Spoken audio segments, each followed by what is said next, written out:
So Tasha, you got your master's in psychology. How did you transition into that? What sparked your interest into psychology? Yeah, I actually started in psychology before nursing. So I have just always been really interested in the human mind, behavior, relationships, that kind of thing. And so actually, when I went into college, I went to school here up north at UC Santa Cruz, and I went in as a speech pathology idea. That's what I thought. And then I took this one class and I was like, I'm out of here. No thanks. It was just really too much like mind stuff versus, relationships and that type of thing. So I went in and I really loved it. When I first took my intro to psych class, I was like, yes, this is it.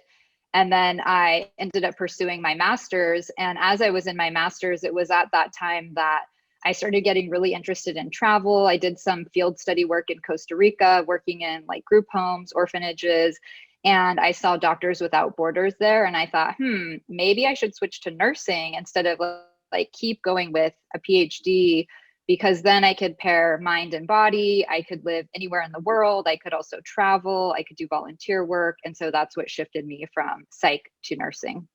It's a really good shift because it's still almost encompassing the same things you wanted to do. Is there like one major thing that you've learned from getting your degree in psychology that you transfer into nursing?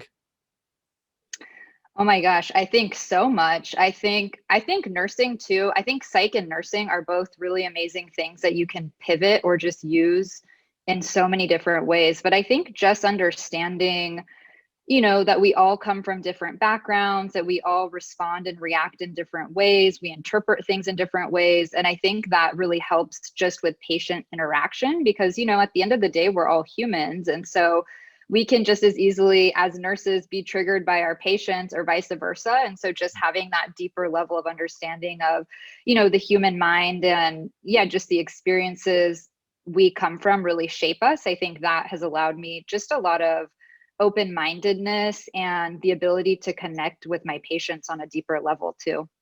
And I'm pretty sure once you notice that, that the patient trusts you a lot more. And I'm sure they verbally tell you that because it's almost like a Hmm. connection that you're building when you actually have time to be present with your patient. And I think Oh my recently gosh, totally. we talked a little bit prior to the show. So you're thinking about leaving bedside or you finally made the switch? Yeah, I made the switch 1 week ago. This is my first week that's completely free of bedside in over 8 years. So I'm still fully processing it all. It hasn't totally sunk in, but yeah, it's been coming. It's been a gradual thing that I know was coming, and now the moment is here. So I'm really excited for this shift, even though it's a big one. I'm excited. So what made you leave bedside? Or first of all, what kind of bedside nursing did you do? What unit? What made you leave it? And what are you trying to do now?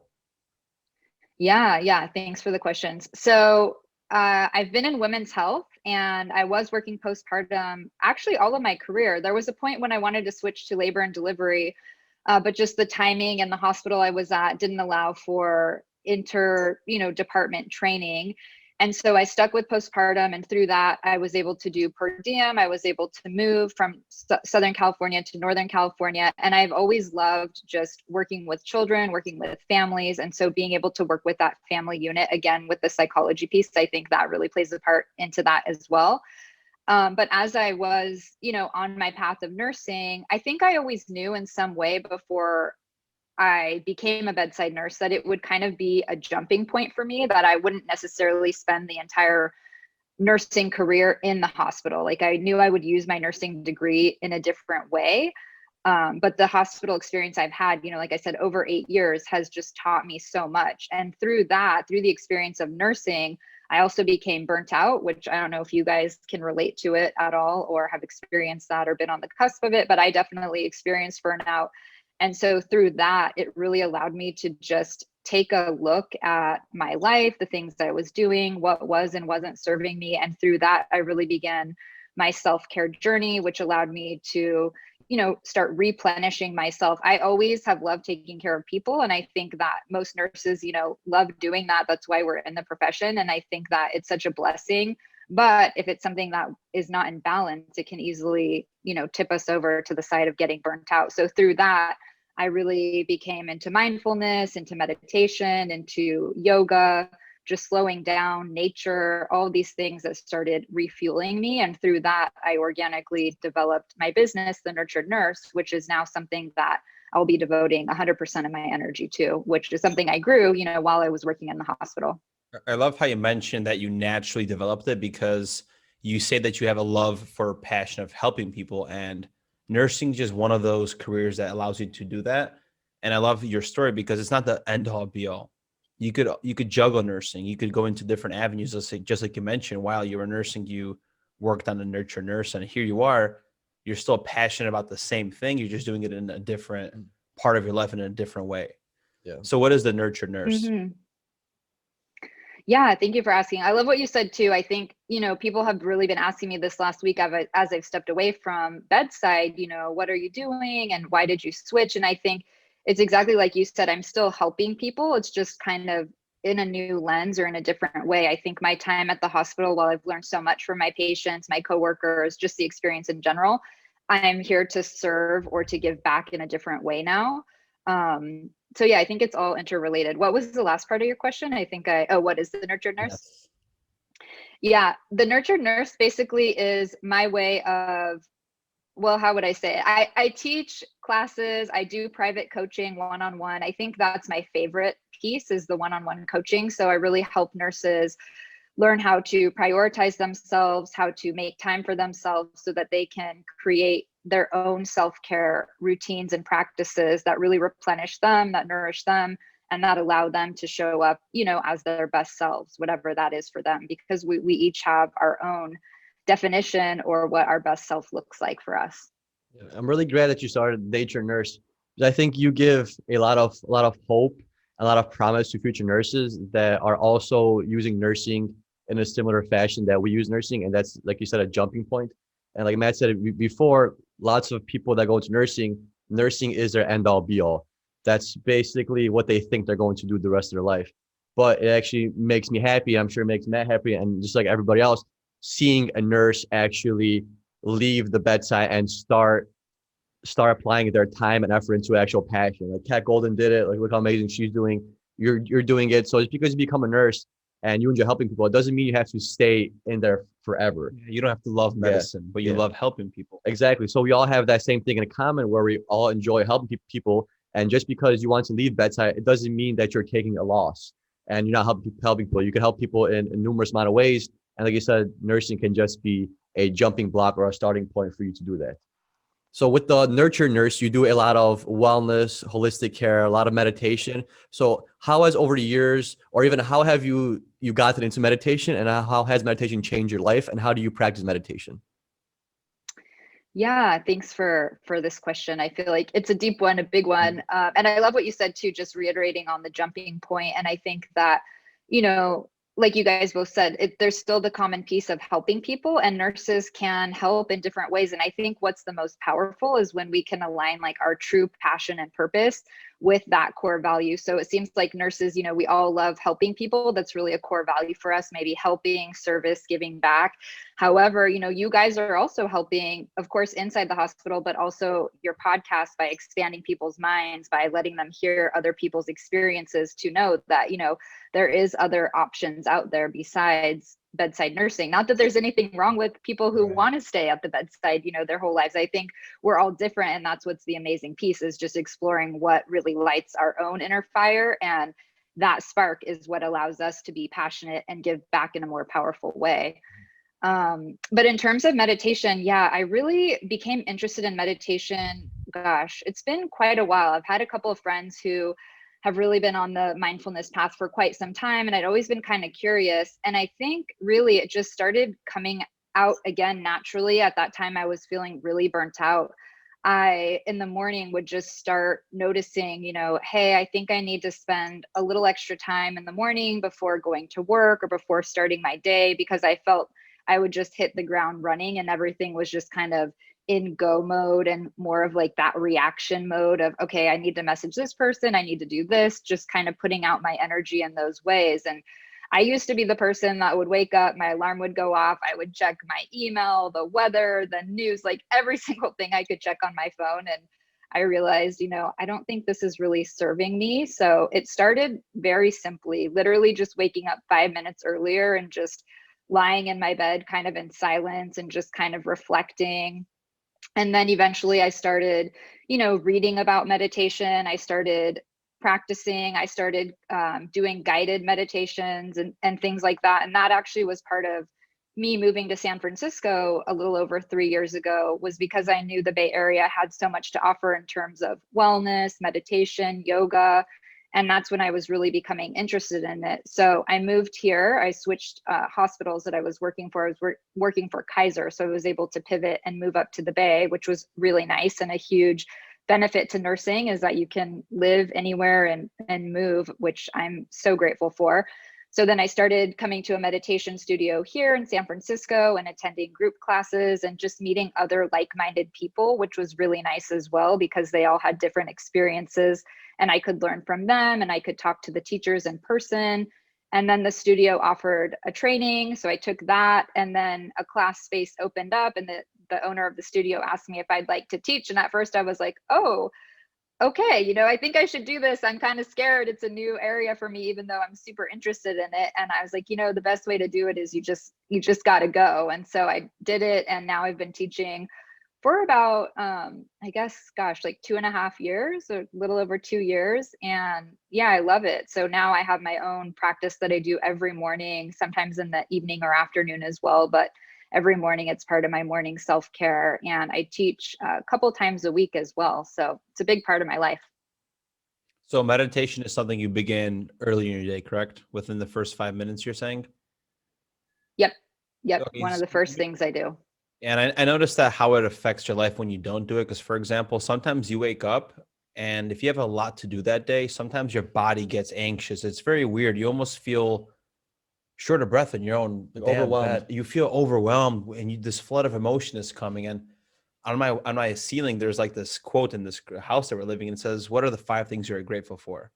And I love that because Mm-hmm. I always like kind of like go like third person in my body. I'm just like, okay, hey, let me just ground myself.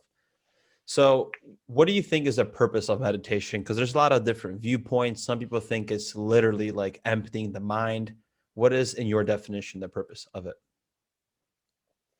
Yeah, good question. And I think for me, it's like that time of reflection. I think meditation can look many different ways. For me, I used to be a runner. I used to run so much marathons. And for me, that was a meditation too, because it allowed me to just drop into my body. I could get really good ideas. I wasn't really thinking, with all of these millions of thoughts coming through. But now for me, it's really taking the time to just be still. It can be emptying the mind in some ways, but for me, more than anything, it's the awareness. And so no matter what, our mind's job is to have thoughts. We have over 50,000 thoughts a day, just constantly streaming through. And that's the job of our mind. But as we build awareness, we realize we don't have to give attention to each of those thoughts. We can just let it pass through. We don't have to give energy to everything. And so the more you start practice, it's kind of like what you said, that third person.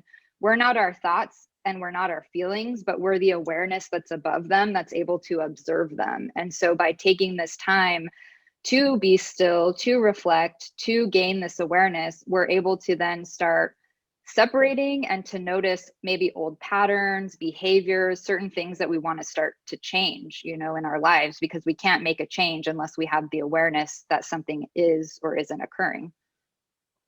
You make it, yeah. So it's like making the unconscious conscious in a way.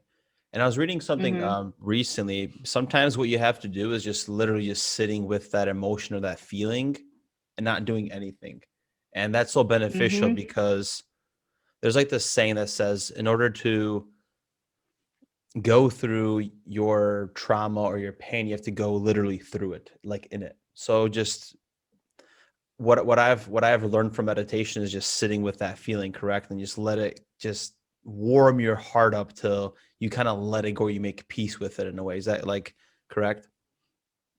Yeah, I think you hit on a lot of actually really important points in what you just said. I think, so much of what we do in the outside world can be viewed as numbing, distraction, soothing, where we might have these feelings that are uncomfortable or we don't know what to do with, and so we block them out in some way. So meditation again is an opportunity to allow you to just be, to sit with these feelings that come up. And again, we don't have to identify ourselves as that feeling. It's just a part of our experience. And so the more we're able to let it come up and out, the better off we are, because anything we keep pushing down in some way, it's going to find its way out of us, whether that's a positive expression or a negative expression. And I think what you mentioned too, I think something that's really important in not just the spiritual world, it can be called spiritual bypassing, or in just normal terms, toxic positivity. I don't know if you guys have heard of that at all, but basically it's the idea of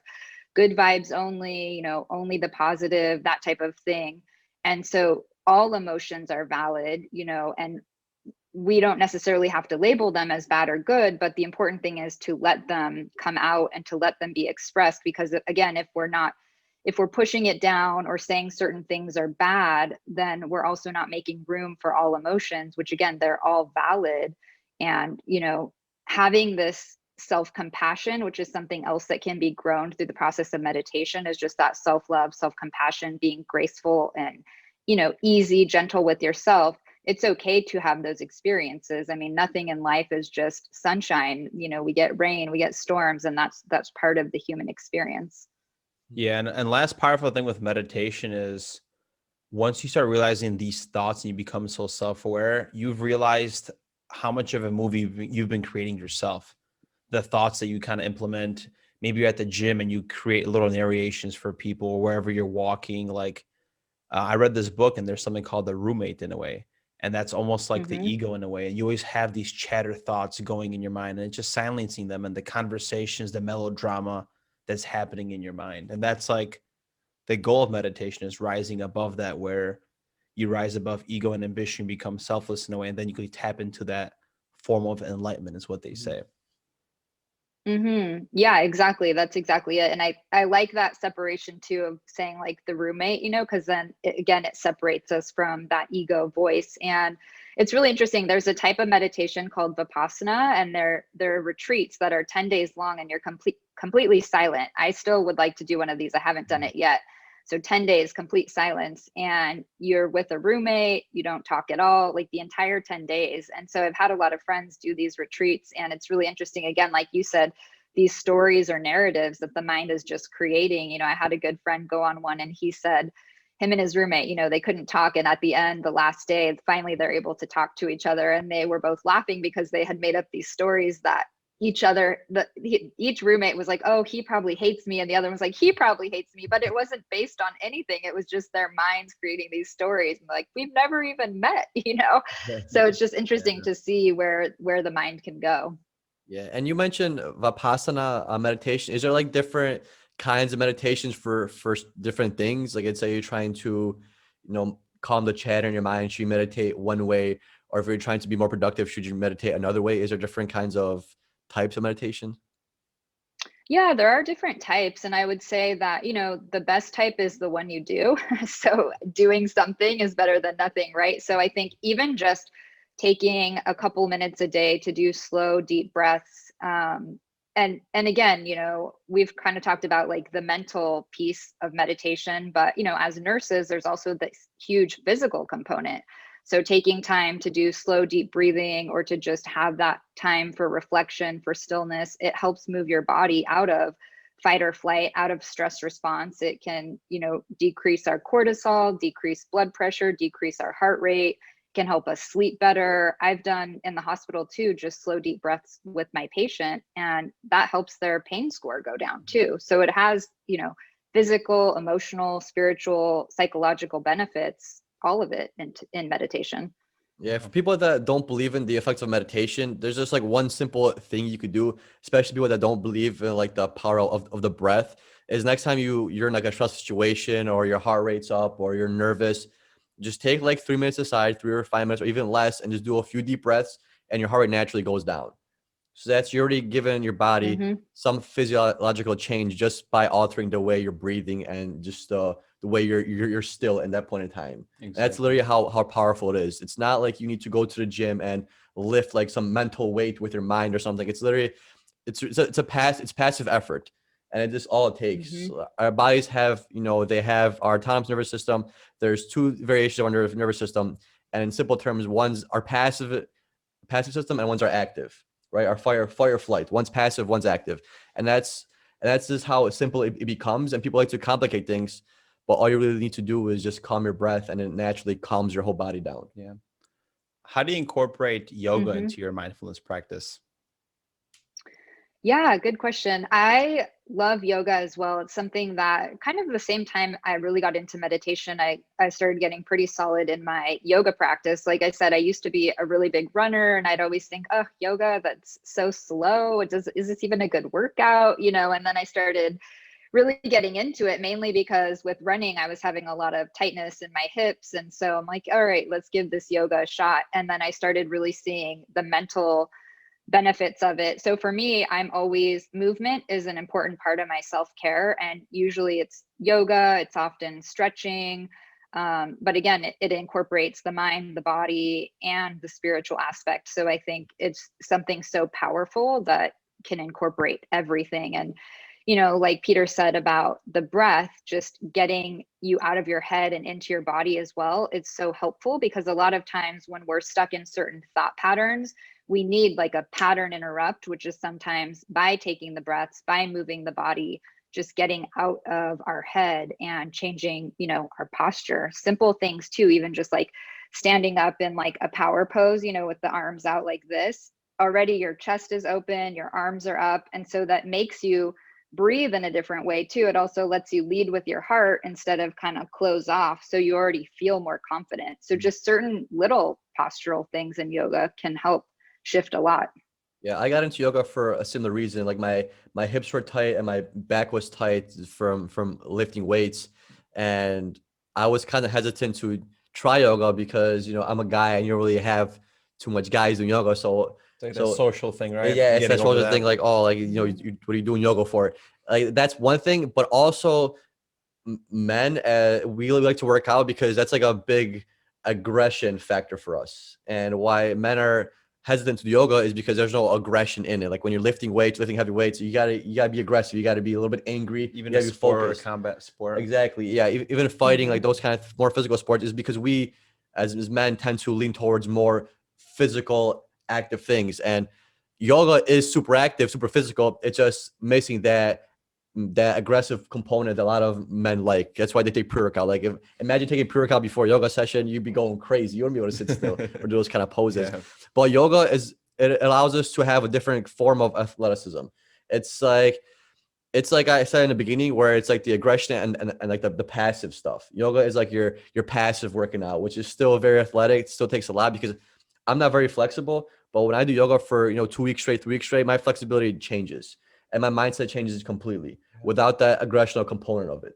And that's why females are more leading towards yoga, things like that, compared to men, where it's almost stimulating the same thing. You go to the gym not only for the physical aspects of it, but also for the mental build it gives you. Because a lot of people go to the gym not only for physical features, but also to strengthen their mind mentally, surpass barriers, break down barriers. Because if you could lift a weight that you thought you couldn't or if you lift a weight that you thought you couldn't lift, that breaks down so much mental barriers. And that's same thing with yoga, but in a different sense. And a lot of people view it that way. Mhm. Do you use yoga in that kind of a way as well? Like in the aspect In of like a more like bettering your mental health and overcoming barriers, like you said in the beginning, like ideas. Yes, definitely. I think having that, thank you for sharing your experience. And I think, yes, because during yoga, a lot of times certain poses with balance or, just increasing flexibility, as you said, when you're really dedicated and you have a consistent practice, you're able to really see how you've shifted, how you've grown. And a lot of this mental work and physical work, it takes consistency, it takes dedication. And I think sometimes we think that the motivation is going to come first, but it's actually the commitment that shows up first. And then we start to see the results. So it's like, I like to compare it to planting a seed. You plant a seed and you think it's not doing anything. You just see the soil, you don't see anything, but it's growing roots down below.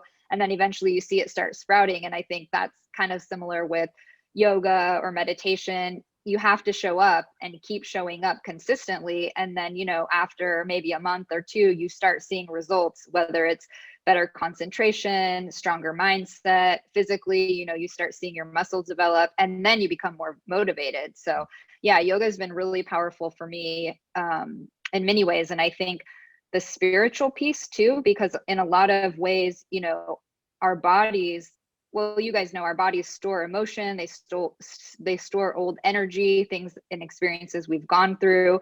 So humans don't necessarily have certain ways to automatically release this stuff from our body. Like if you look at animals in nature, say an animal is being chased, say a gazelle is being chased by a cheetah and it gets away, when it goes back to its pack, it goes back and they actually do these rituals, or they shake, they move their body where they physically remove that experience that was traumatic, that fight or flight experience from their body, and then they move on. But humans don't really have that type of response, you know, so a lot of stuff gets stuck. So that's why yoga, moving in certain movements, we store a lot in our hips, a lot in our jaw. And so being able to do certain poses, it allows that to have an emotional release as well.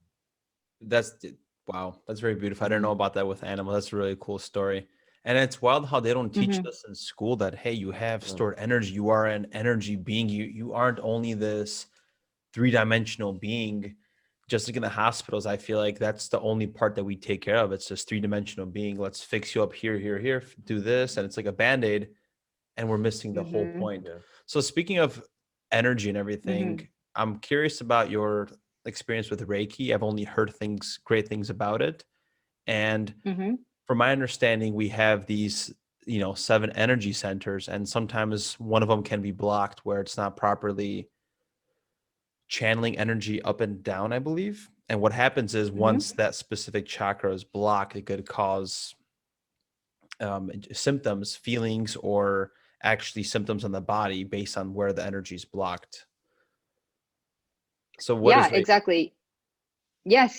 Thank you for asking. And I wanted to comment too on what you said before that, because I agree with what you're saying. You know, especially in hospitals, we often look at people as just kind of one component, or we look at, oh, you have headaches, let's give you these meds. And of course, I believe in Western medicine, and I think there's a time and a place for everything. But I think we also have to look at the person as an entire being, you know, their life experiences, their mental health, their physical health, you know, culturally and spiritually, and really take in a holistic point of view, which for me is why I love, you know, all my intersections of my psychology, the nursing, the spiritual, and just how they all work together. So in terms of Reiki and energy, yes, I love this question. And I think a simple example in terms of energy for those people who might be like, what energy? What are you talking about? I think, you know, we all have this intuition and we all are energetic beings. So it might be an example, you know, that you can think of where you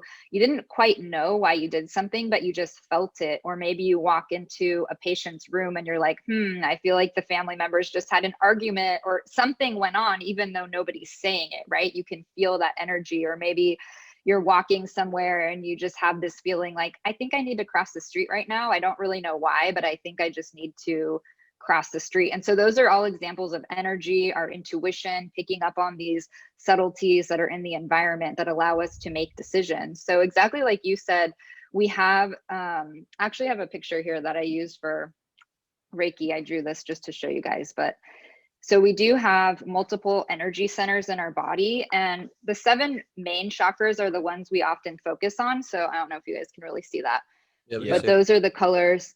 Yep, those are the colors that are associated with those chakras. So really starting from like the base of the spine up into above the head is the crown chakra.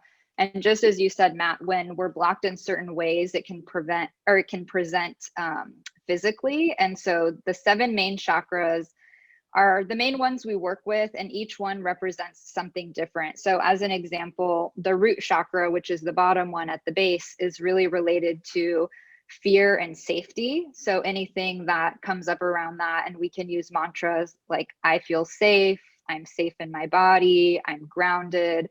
And so those are some things. Also, it's related with the color red and different things. You can go really deep into the chakras, but in terms of the energy healing, Reiki is an energy healing that has origins in Japan. And again, it's basically using the idea that we're all energetic beings, and the Reiki practitioner who does go through lots of training in order to be a practitioner, then is like channeling source energy by either lightly placing their hands above the person, or you can do light touch depending on the practitioner or the scenario, or kind of, what's decided is best for that case. And it just helps start flowing the energy through. So a lot of Eastern medicine, I don't know if you guys are familiar with acupuncture, but they also have chi, which is basically the energy that runs through you. And so they'll put in needles in certain points in order to get that flow going and to make sure your energy is channeling and there's not any blockages. So Reiki is similar in that sense, that it gets your energy flow going. And, the practitioners can also, I've also been trained in seeing where the blockages are. So I'll use a pendulum, which is basically a crystal, and you kind of can hold it. And I'm able to tell exactly where the patient or the client has certain blocks. And then we can pay more attention to those areas as well, or use certain mantras to help flow the energy as well. How That's so cool. Yeah, it's really interesting. How do people say that they feel during this, like during a session? Yeah, that's a really good question. It's really different per person. Some people can feel, like they might feel some heat, they might feel some coolness, they might feel tingling, they might just feel certain areas of their body like almost receiving a lot of energy or blood flow. And so it's really interesting. Each experience is really different. And I think it's really a deep healing session when you have a really good rapport with your practitioner, when you also are really open to receive the energetic healing, and when you don't always have to know where you need a healing, but if you also have an issue, maybe you feel a block, or maybe there's something in your life, a relationship, a situation that's causing you just some mental disease, that it can also help if you go in with that intention to really clear that. So it's different each time. Yeah. So do you, when somebody comes in, like a client or a patient, do you ask them like a series of questions, try to figure out what's going in their life, or where is the unbalance happening? Yeah, I usually like to, when I do one-on-one sessions with clients or group sessions, I usually like to touch base with each person or the client and just kind of get a feel for where they're at, what's going on in their life, a little bit more, holistically as well, just mentally, spiritually, physically, what they're experiencing, and then see if they have any intentions for themselves. And then we kind of go from that and make a customized session for them. That is really cool. I'm actually excited to even get one or look into one. And it's funny because my grandma is a masseuse, and even though she's so Roman Catholic, she actually has a pendulum herself that she does different little rituals on. For example, I always share this story, but it's like my grandpa had a headache and we didn't know which prescription pill was causing the headache. So she took the pendulum, and that specific method that was causing that disrupt, it was spinning a different way or in a straight line. Yes, that's amazing. I I know. love that she did that. And it's funny because she's so like religious, where you technically aren't supposed to do those things, but for her it's the excuse, like, oh, I could do that. That's why I got so much into these things and energy, because I've always been taught at an early age that these things do exist. Yeah, it's cool because you've been raised predominantly Roman Catholic, and you also got that aspect of that kind of a realm at an early age. Right. So it already opened up like your mind and your consciousness to things existing like that. And having an open mind about it. Exactly, because especially for us Polish people, is we're raised predominantly Catholic, and Catholicism is the one religion, and that's all you teach. They teach that in school, and it's everything. Life is based on religion, and it's cool that your grandma did that, because that made you open-minded as a younger kid. Yeah. Because it showed, hey, my grandma does Catholicism, but then she also does this energy stuff that I'm not really familiar with. Nobody really talks about it too much, and she does it, and it works. Yeah. That's why there has to be another aspect of life, because a lot of people say that these Eastern medicines or these alternate therapies don't work, but yet there's so much undiscovered space, like in our mind and in this world. Like the idea of energy is really hard to grasp, but we know that something exists, right? It's possible. Like even look at electricity or Wi-Fi. It's invisible, right? But it exists. Yeah. Same with energy. It's invisible, but it exists. It exists in a different form that we're not able to fully view and comprehend, but it's there. Yeah. It's there for people that want to use it. And there's not really like a negative or you could say a specific positive for it, but it's just there at your disposal. And whoever wants to harness it, they can. Yeah, I think the author of Harry Potter, J.K. Rowling, had a quote that like energy is not good or bad. It's just who seeks power and who sees it. And other people just don't. Like fire, for example, it could burn your house down, but without fire, you can't warm your house either. Yeah. So that's a duality of things. I love what you said, Matt, about your grandma and how, you grew up with a really religious background, yet at the same time, this was open. And I actually have a similar story. I grew up also Catholic. I went to Catholic high school, and on my mom's side of the family, we're Guatemalan. And so, a lot of Latin cultures are very, very Catholic. And my grandma on that side, she introduced me to acupuncture when I think I first went when I was 13, and she loved going to acupuncture. She was always trying different kinds of diets. And I remember going to her house when I was a kid, and I was like, what are you doing? You're juicing, and, just learning all these different things. And one day I had a cold, and she's like, oh, I think we should go to acupuncture. And I was like, okay, as long as they don't put needles in my face, I'll try it. And first thing they're like, right. And I'm like, ah. So I think, having that exposure, even though maybe at the time I wasn't quite ready to understand it, or just being exposed to those different things, like you said, Peter, like having it in my aura, in my energy field, and knowing about it allowed me to be more curious about it later. And actually now my younger sister is an acupuncturist. So it's cool how it all kind of went full circle. Yeah, there's one famous person that said ignorance is a bliss. Yeah. And I feel like that can be attributed to almost everything in the world, right? If you critique something and never really try it, and you're ignorant of it, you're never really going to see the benefit of it, or what it actually it's for, or what it causes, or where it stems from. And a lot of people have this mindset where modern medicine, it's the future, it's the best, this is what we need because we progress with it as a society. But that's just being ignorant to all the other things and all the other ways that people have gotten better over time without technology, without modern medicine, right? Because people were not just dying, dropping left and right, and not being treated for their illnesses or for their diseases, 100 years ago, 50 years ago, 1,000 years ago. They had their own medicines and their own technologies, and their technologies were futuristic for their point in time, but not necessarily for us. But doesn't mean it's not as effective. Yeah, and you make a very good point, because we talked about this before. So there's an assumption that everything in the universe is measurable, therefore everything is knowable and controllable in science. But what if we can't control everything in the universe? What if we can't figure that? What if we can't really map out consciousness if we really think it exists? What if it's past the realm that is measurement? Yeah. What if we can? What if we can? There's just not enough heads trying to think of ideas on how to create it. What if we're looking in like the wrong places? What if all this vision, this search for space, for technology, for the best weapons, the best defense programs, the best cell phones, the best electronics, the best cybersecurity, maybe that's going too far away from the source, and we're actually not harnessing the actual natural energy that there is around us. Yeah, that makes sense. Yeah. You make a very good point, because when we're born into this world and we're given the name, the religion in a way, and everything's already given to us. And what if there's more to it? What if, like, for example, the whole duality of good versus evil, right? What if that's just a duality that was socially conditioned to us? And really, just like you mentioned, Tasha, there isn't that good or bad energy. There's just that energy, and you use it however you want to, because you have the free will.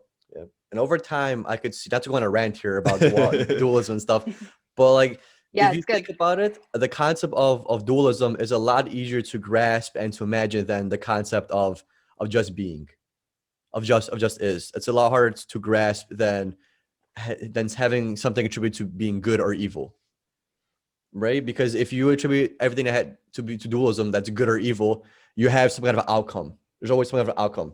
If the bad thing is winning, it's going to be a bad outcome. It's going to negatively impact you. If the good thing is winning, it's going to be a positive impact. It's going to affect you positively. But if it's just there, it's still the unknown.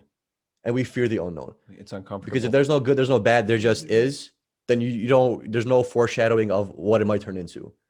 And that's that fear that we're always chasing. We used to chase lions, run away from saber-tooth tigers. They used to chase us. Animals used to chase us. And now it's like, that's all gone. So what else is chasing us? Is time in our mind.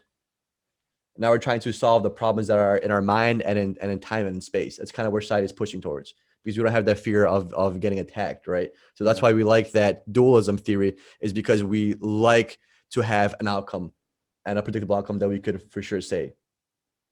Doesn't really stem too much into meditation yoga, but still, you brought up No, dualism. it does. I think it's all related, and I think a lot of it too is about perception, Yeah. because I think I could tell a story, the same story, to an audience of 10 people, and each person would react in a different way based on, kind of as Matt said, you're given your background. We're born in this world. I grew up in Southern California. I came from, mixed, like, Latino on one side, Irish on the other side, very different cultures. And so it's like, I'm going to have my own perception with those things, with being a woman, with growing up in California. And so depending on who your audience is, they're all going to interpret that same story in a different way. You might think it's bad. He might think it's good. She might think it's horrible, and so it's interesting just to see how all of those things do shape our perception as well. I know we talked about travel a little bit, and for me, that's something that I really love, because it allows me to see that there are other ways of living, there are other ways of doing things. And sometimes when you get into this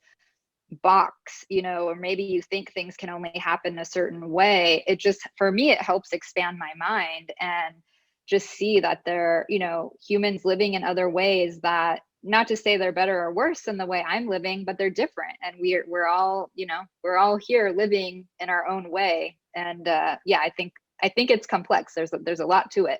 As I do think it is related. Experience. Yeah, that's the beauty of it, because we're all living a life, but my life is different than everyone else's life. And no matter how hard I try to understand Matt's life, I still fully cannot grasp his life. Yeah. And some of you can't grasp from mine. We're just in an understanding that we're all on this earth, and our main goal is to make this earth better for ourselves, but for the future generations that are going to come after us. Now tell that to the whole world. So there's right now there isn't so much damn disconnect, and there's so much polarization, because I don't get why there is. And that's the beauty of meditation, is especially when you guys are talking to the emotions. How many times have you been frustrated or angry, and you really want to say something, and you didn't, and then you meditate, took a few deep breaths, and you're like, that was a good choice. I'm glad I didn't say anything, because that was completely unnecessary. And that allows you to hone in and ground in on one emotion and explore why you're feeling that emotion, what you can do to change that emotion, and how could you prevent from that emotion from coming up if it's emotion that you don't like. And if it's emotion that you like, is you could trace it back to what's causing this emotion, how am I reacting toward this emotion, and how do I get more of this emotion. That's what meditation really does at a certain level, if you kind of have that emotional disconnect, because it allows you to explore each emotion single-handedly, like anger, sadness, frustration, because they all come in at once, but they all have different reasons. You're going to treat anger differently than you treat sadness, than you treat frustration. But first you have to realize why those emotions, and by themselves, those emotions come at you. And meditation is I feel like the only time where you could actually have the mental capacity and the strength to figure out what's going on. Yep. Yeah, it does. It helps you really separate. And I think, having these emotions, and again, not necessarily needing to label them as bad or good, but when they come up, using them as information. And meditation allows you to have more space in between, kind of like that stimulus and your reaction. And sometimes it's even just one deep breath that can stop you from doing something or saying something, like you mentioned, that you're like, oh, I wish I didn't do that. But sometimes taking one deep breath is enough to put you on a whole nother trajectory. And again, the brain, we get really into our habits, and it's like a lot of this stuff is just automatic.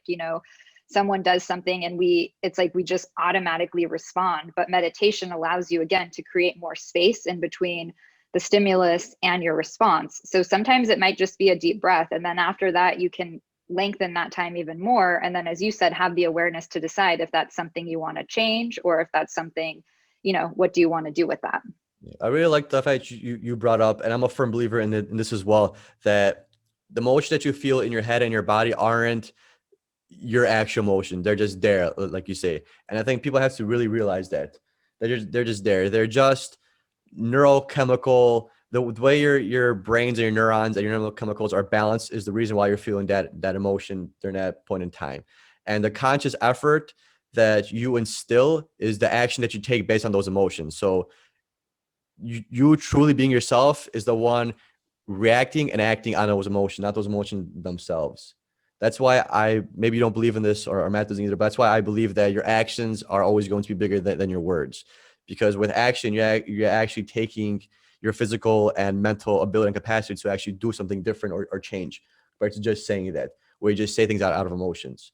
But you have that reciprocal where you do things out of emotion as well. But like when everyone brings up that question, do words mean more or does action means more? I feel like actions always mean more, because a lot of times words are easier to come by, and for you to actually do something about it takes a lot more effort.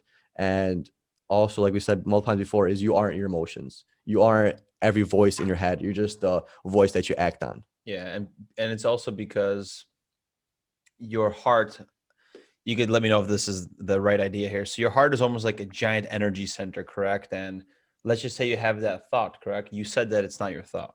Well, if you sit on that thought too long, it starts coming into reality, because your heart is an energy center. So you keep saying, let me give a good example. I am not good enough. Eventually, I am not good enough is going to turn into energy, and your heart is going to keep attracting, right? That energy isn't good or bad. You're just attracting it into yourself. And then it's going to start becoming reality till you just let go of it. And then that's when eventually you sit with that emotion, that heart chakra, the energy center just lets that go. And then it just goes back into whatever it just is. True. Like you will never be good enough if you don't start thinking you're good enough, right? Yeah. That kind of concept. Words and actions go Mhm. both hand in hand. Yeah. Mhm. Yeah, I agree. And I think a lot of it too, that's important, like another component, because everything is so interrelated, is really then taking in like the subconscious mind. Because sometimes, even though, our actions aren't us and we can be separate from those, we do have to look at why are we getting triggered and what's like the deeper layer behind it. So I think that's also why the meditation piece or the reflection, the stillness piece is important. Because if we're reacting the same way, say for me, I used to get triggered a lot when, my friends were late or my family members were late. It depended. It was mainly people who I was really close with, like my sister, my parents, my partner. And then I had to say like, okay, why is this triggering me? And then I would really like pick it apart, and I'm like, oh, it's showing that they don't respect me. And then I had to really, question that too. Is that really true that they don't respect me? And I'd say, no, they're just late, and so maybe someone else wouldn't get triggered by that. And, really taking it back even further and further, was there a time, someone was late and it was really traumatic to me, or, just really picking it back even more to see where it's coming from. And then from that point, deciding to start reshaping my thoughts around that, like, oh, okay, in this time I can, of course you can have boundaries too, but, maybe reframing what that means. I'm glad they're safe. They're going to make it when they make it. I have 10 minutes extra to get a coffee and wait for them, reframing that trigger into something different. Yeah, I like that you brought up that where when you explore yourself, you peel back these certain thoughts and emotions, and you try to get to the root cause of why something makes you feel a certain way, and then you come to the realization that hey, this is not at all what I thought it was about. Like you said, like your friends showing you disrespect and not being respectful by showing up late. It's not that they're doing it; they're just late. But it's just that story that you told yourself on why they're late, and that's the way it made you feel. Exactly. Yeah, it's crazy how you like self-discover yourself in that way, in that sense, where it's just you're making stuff up and it's changing the way you feel. And it has like no logic, and there's no root for it. It's just like your thoughts and your idea of Melodrama. of what you think is happening, but it's actually not happening at all. It's like that little earth that you have in your head of creativity. Yeah. Right. And like the example that Matt used of, someone who says they're not good enough, it's like, imagine wearing glasses, that's your lens. Okay, I'm not good enough. That's all I'm going to see.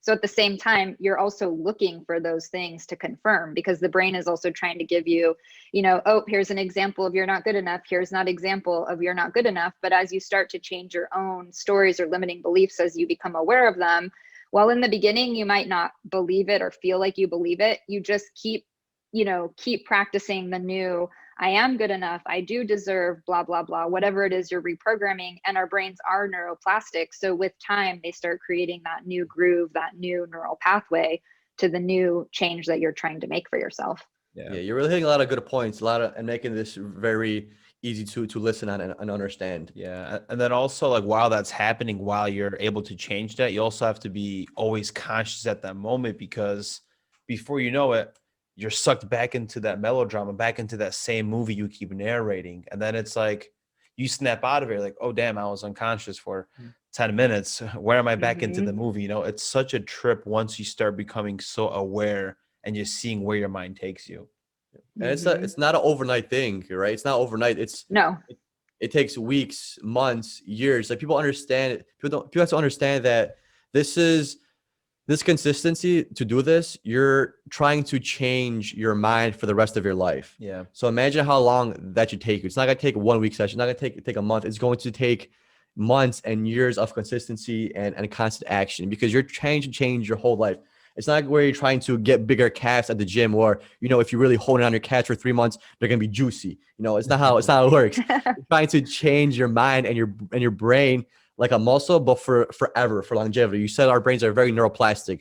That's basically neuroplasticity is the ability of your brain to change its chemical reactions and your chemical connections based on their axons and dendrites and all that neurological jargon. But you're doing this for the rest of your life. You want to have this change for the rest of your life. It's going to take consistency almost every day. I'm sure I'm not sure how often you meditate. I'm pretty sure you said every day, but there's a point in my life where I used to meditate literally every day. And now I could get away with probably like 2 or 3 times a week. And that's all I really need. And that's, I feel like, how most people take it in over time. It's almost like working out, where once you get that physique, all you need to do is maintain. And it's very similar with meditation. Once you hone in on those skills and you're able to change majority of the things you want to change, rest of you're kind of coasting with meditation. And then maybe 1 week you're super upset where you're going to have to meditate maybe twice as much or 3 times as much as you would do by standard. Is that kind of how it works for you? Or is that kind of an idea that's being tackled?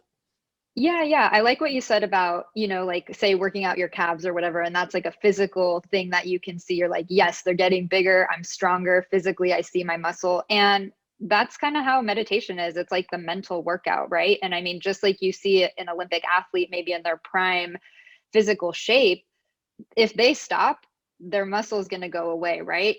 And it can go all the way away. So I think it is that maintenance piece. But for me, I meditate every day, and maybe I don't do it as long. I don't necessarily need to do 1 hour every day, but I do a minimum of 5, like if it's the most minimum, 5 minutes a day every day. Because for me, I believe that it is in that consistency. For me, the 5 minutes is better than no minutes versus, doing 3 long ones in a week period. So for me, it's more about the short consistencies, because it's the day to day rather than a couple times a week where you're maybe doing long ones, or it's kind of a combination, and then there might be times where I'm doing 3 meditations a day, or maybe 1 long one, just kind of depending on what's going on in my life.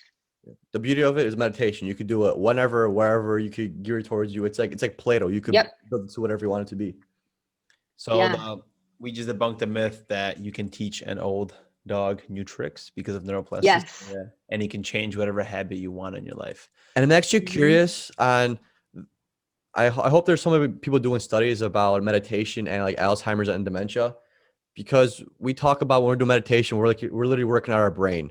I wonder how consistent and continuous meditation possibly deters the effects of Alzheimer's, dementia, or will preserve the function. Will preserve your brain function. I'm sure. If I'm no genius, but I'm pretty sure it's a pretty decent hypothesis to say, hey, if I'm working on my brain and trying to balance out my mind so I could think the way I want to think, that for sure is going to have positive effects on your brain in the long term in prevention of dementia and Alzheimer's. I think, like, logically thinking about it, I think it would make sense, right? I think we're all in agreement here.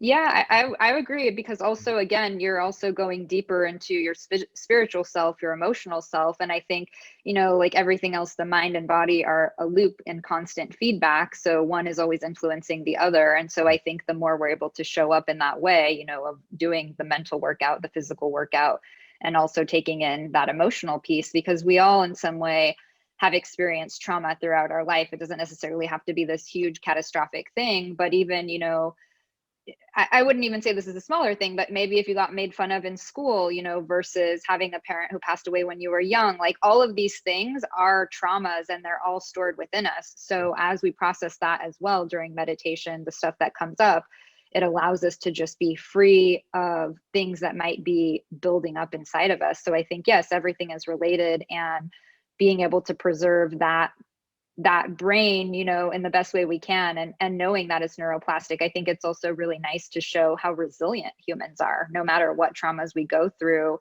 we can still build back in some way. Yeah. And speaking of Alzheimer's dementia, I know I looked at some research back in the day. It said that travel actually decreases your chances of dementia and Alzheimer's. But that's very, very subjective. And I know you did a lot of traveling. So what are some things that you've learned from all the countries that you traveled with? Did you travel for the sake of meditation or for pleasure? What was your goal with traveling, and what did you take away from it? Yeah, thank you. Yeah, I love traveling. It's such a huge part of my life. And I think this pandemic year has been the longest that I haven't traveled internationally in quite some time. So it's been interesting. And of course I'm privileged to be able to say that, you know, but I'm grateful for all the travels I've had. But really initially travel started for me. Well, my mom was born in Guatemala, and so she would often take, and she grew up mainly in California. She came when she was young, but she would take my sister and I every couple of years. And so that was embedded in me pretty young, just seeing, you know, a different country and really being able to take that in. And then as I got older, travel really became kind of like a gateway for me to go to other places and volunteer and give back. I really loved helping in other countries. So even when I was in nursing school, I lived in Haiti for a month working at a clinic there after they had had their big earthquake. And so as a nursing student, they let me, you know, do vitals and help the nurses and different things like that. And so being able to really pair nursing with travel was so huge for me. And then as I was really on my spiritual path, I think my biggest trip, one of my most significant trips, was I went to Central America for 9 weeks by myself backpacking, and that was in 2017. It was a big year. My grandma had passed away, my grandma from Guatemala, so I really wanted to go back and just, you know, really get back to my roots and have this time for myself to just really do my own level of healing and have my own self-care. And so for me, it was really empowering, especially as a woman, to be able to travel that long by myself and meet people from all over the country. A lot of my coworkers, I remember when I was leaving on that trip, they're like, "Are you crazy? Why are you going by yourself for 9 weeks?" And I started doubting myself, like, am I crazy? Is this a good idea? What am I doing? And then as soon as I got out there, I was like, yes, this is where I'm supposed to be. And that actually, you know, helped me think, in the future, I want to have a wellness center in Central America. I want to run my own retreats. I want to have a place where people can come and do meditation and have their own, you know, levels of healing that they're seeking. And so, yeah, it's just been really amazing for me to see and meet people from all over the world. And I think, again, just really come back to being connected with nature, with the earth, and seeing how in a lot of other countries, people live a much simpler life and they're really happy. They also experience a lot of trauma and they're still able to be resilient. And I think, you know, it makes me feel really grateful for the life I do have and to be able to just connect with humans, even if we don't speak the same language. I think just really having that human connection, it's so powerful. I agree with you. Tasha, thank you for this wonderful interview and all the stories that you shared. Where can people find you? Yeah, thank you so much for having me. It was nice to be back again. Yeah, the best way is on Instagram. I'm pretty active on there at The Nurtured Nurse. And on my bio, I have the link for my website, which is also thenurturednurse.co, so .co. But Instagram is pretty good. I'm pretty active on there. Yeah, awesome. Thank you so much. Thank you so much, Tasha. I hope you Yeah, have a great thank you. day. And we'll keep in touch. Bye-bye. Yes, thank you so much.